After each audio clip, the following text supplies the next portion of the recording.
So over here, you can see that I got an email thread right here. If I were to click on this, then you can see 2 emails over here in a particular thread.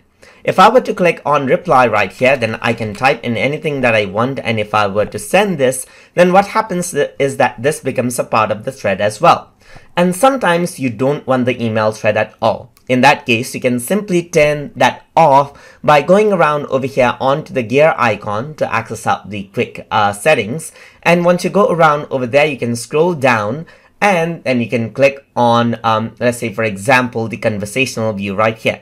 Once you click on it, it prompts you to reload up the email right here. And once you reload it, you don't see the threading of the email anymore. Even if the emails are related with one another, it is not bound together in a thread. But you can enable that out once again by going on to the quick settings once more and by clicking on the conversational view and by clicking on reload right here. Once you do that, you can see the email threading once more and the related emails are threaded out. And that is how you can turn email threading on or off according to how you like inside of Gmail. So I hope you guys learned something as always.